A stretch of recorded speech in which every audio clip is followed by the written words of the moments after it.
Hi, with the Tale of the Tape podcast, I'm Dave. I'm Adam, And I'm Richard. and today we're going to be talking about what makes a film a cult film. We recently watched the 95 film Kids, directed by Larry Clark, written by Harmony Korine, and this is an example of a cult film.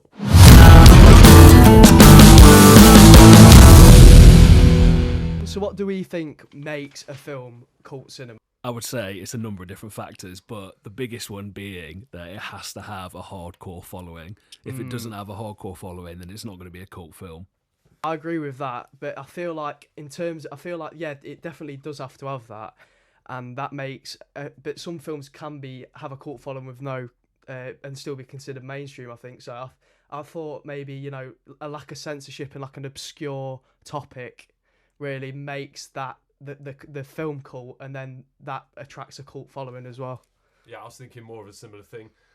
Yeah, definitely. And I guess that's what is the interesting part about cult cinema, is that, I mean, there's no sort of super cemented guidelines as to what makes something a cult film 100%. because you get films like Lord of the Rings, for instance, these huge blockbusters that are definitely cult cinema, even though they're absolutely massive, huge budgets, etc.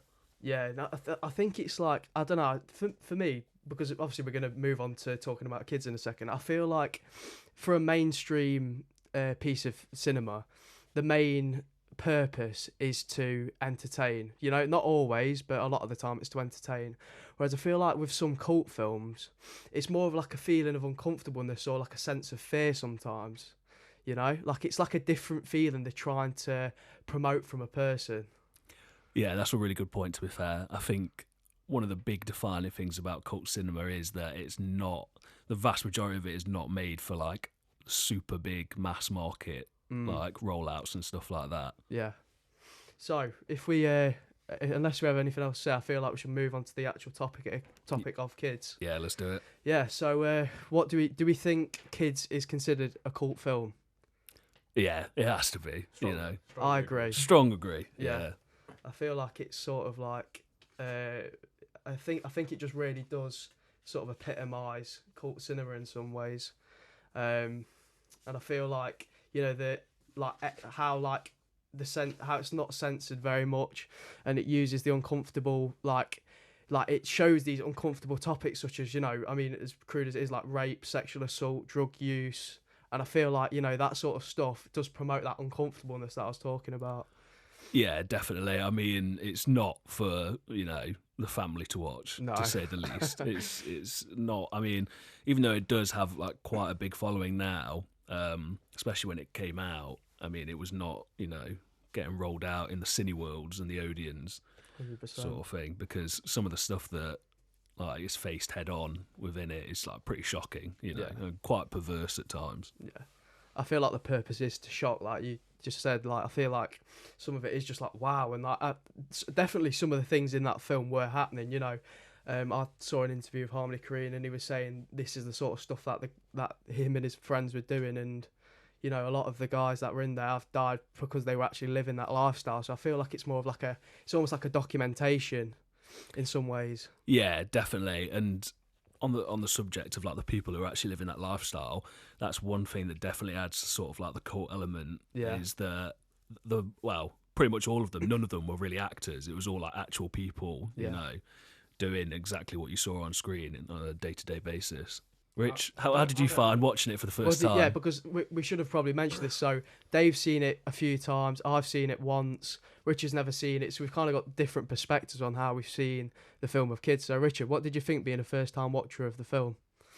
Well, to be fair, I thought it was a bit perverse. I looked at the moral of the story, and I thought that a lot of the youngsters wouldn't get what they're trying to say.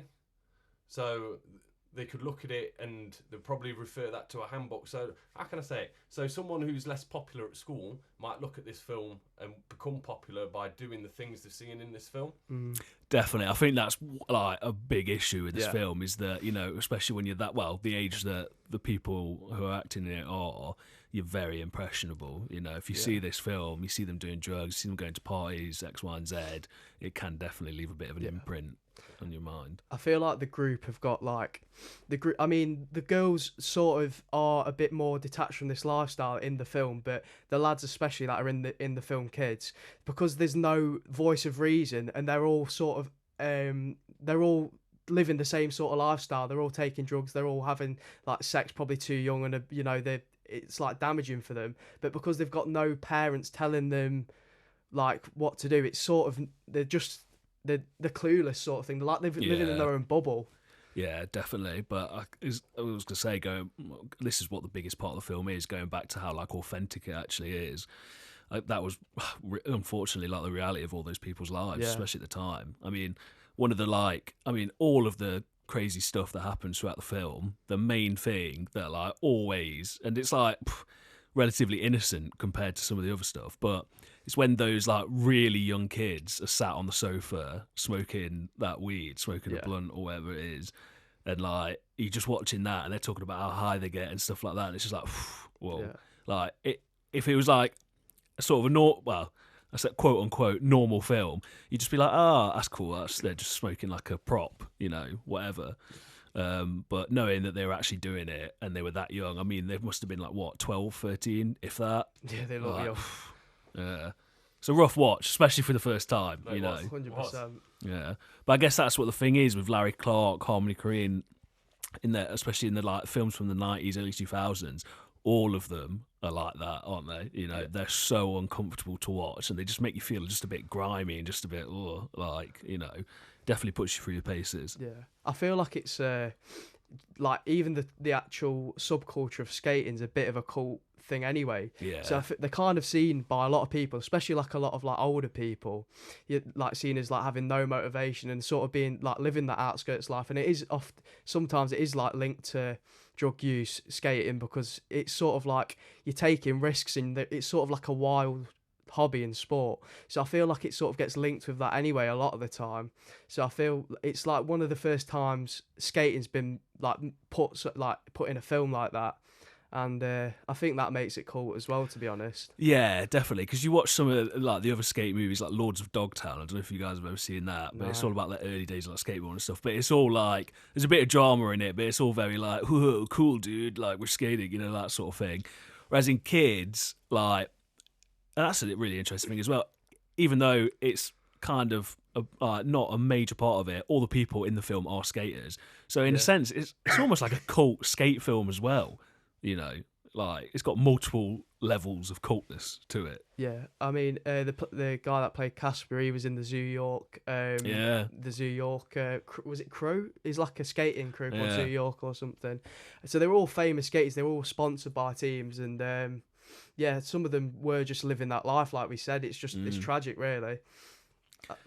Yeah, and one thing that when I was doing a little bit of research as well, there's a documentary that's come out recently called The Kids, and basically it's by, you know, in the park scene just before that guy gets beat up, where the fella that's rolling the blunt, he has gone on to make this documentary that's come out recently, basically talking about how like fucked up and like exploitative the whole film was and the whole process was, you know, which is like quite dark when you think about it. Yeah, 100%. Yeah.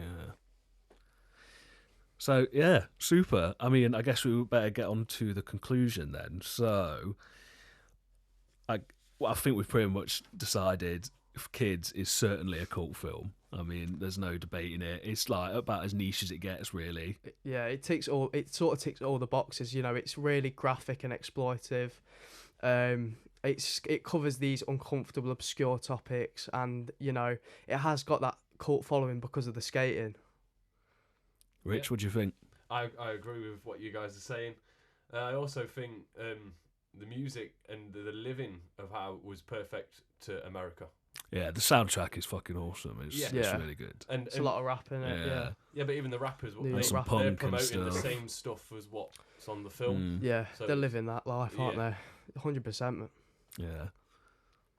Right. Well, we've been Tale of the Tape. Thank you very much for listening, everyone. You can find us wherever you get your podcast from, and we will see you in the next episode. Bye. See you later.